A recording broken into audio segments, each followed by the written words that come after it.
even without the arrest warrants actually issued, how much damage has been done here? Oh, it's a question of damage. You know, wars are fought with strategic and political implications, but they're also information. And it's quite clear to me that the Israelis have been losing the information war for months now. There may have been a double screen in the days after the Hamas terrorist surge on October 7, but that split screen is now only one screen, which is the image, the realities, and the international community's condemnation of Israel's prosecution of its war against Hamas, the exponential rise of Palestinian deaths, and humanitarian catastrophe. All that is now laid at Israel's doorstep. The ICC has broken new ground here for sure. This is the first time, I think, that an application for an arrest warrant, and that's exactly what the prosecutor has done. He's applied to in a pre-trial 3 judges of the 6 that are on the court for an application for an arrest warrant. This is the first time that an arrest warrant, I believe, has been applied for targeting the head of a democratic polity. So it's a bad place for Israel to be in the company of Vladimir Putin. And remember, in February of 2023, the court applied for an arrest warrant for Putin. It only took a month, and that arrest warrant was granted. So this could come relatively quickly, and if it does come, I think it's going to have implications basically along the lines that I suggested in this tweet. Look, pressure can be used in a negotiation, but it has to be effective. And you got to read the situation right. I think that this ICC application has all of the downsides in the short term that I outlined in that tweet. Ron Dermer just now referred to the false symmetry at hand. Joe Biden made a statement earlier saying there is no equivalence, none, between Israel and Hamas. How much of this has to do with the way these are somehow being rolled out together, these applications, in terms of the optics of equivalency? You know, it's fascinating. We don't know what the original sort of quote unquote charge sheet looked like. We know that Karim Khan clearly wanted to bring applications for an arrest warrant against the Israelis. It may well have been that Israel was the first in the sequence and that Hamas was only added for public relations purposes and protection. The court would argue that they're not actually indulging in moral equivalence. The only moral equivalence, they would argue, is the moral equivalence of the victims, not the perpetrator.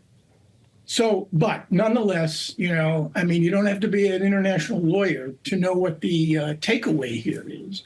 And the takeaway here is clearly that both Hamas and Israel, the ICC doesn't charge states.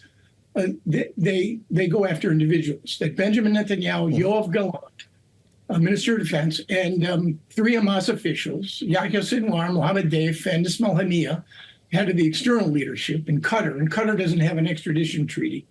So I think Ismail Haniyeh is probably safe there. But imagine the scenario. If these arrest warrants are granted, the Queen invites Benjamin Netanyahu for an audience, and Prime Minister of Israel travels to London, and what? The Brits are going to detain him and extradite him to trial in The Hague. The ICC does not try individuals in abstention. So we're talking here about the apprehension of the Prime Minister of Israel and the Minister of Defense for trial in The Hague. It's, in some respects, head exploding. So I don't know where this is going to go if, in fact, these arrest warrants are actually granted.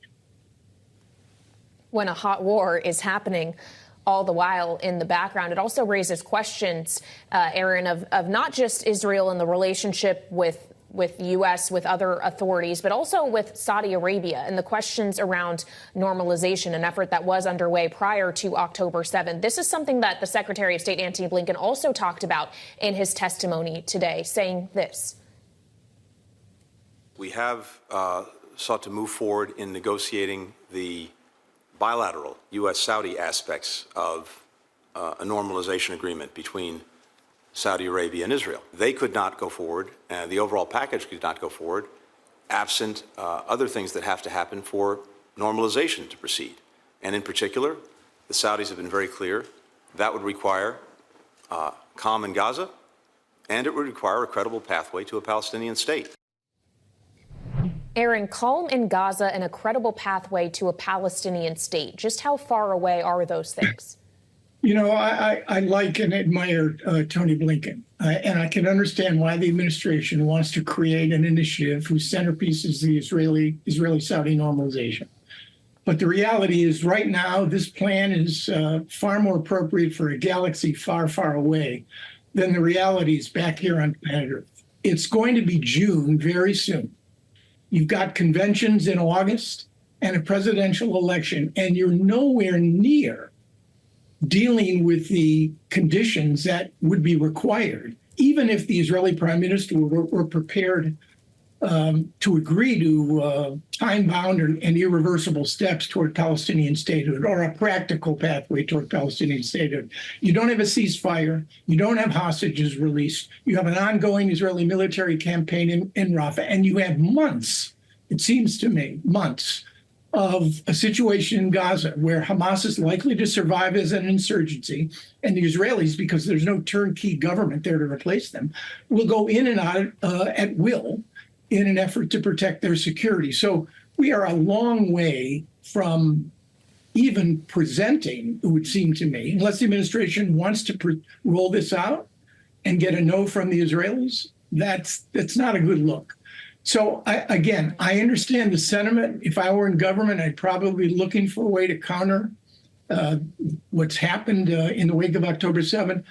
But this initiative is simply not ready for prime time. And it's unclear to me when the sun, the moon, and the stars are going to align in order to have the administration actually present this with a chance of it succeeding. With all of that said, should our listeners and viewers prepare to have a war still underway in Gaza when we vote in November? I mean, right now, the headlines look bad. And, you know, I like dealing in the art of the possible, but I got to fall back on realities of the probable.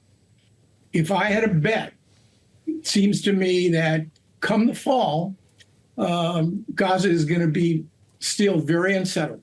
Hostages, certainly the 50 male hostages, military and civilians that Sinwar is holding, and he'll trade them for a comprehensive ceasefire. I just don't see this Israeli government, or frankly any Israeli government, agreeing to that. So, no, the situation, I'm afraid, is going to get worse before it gets worse.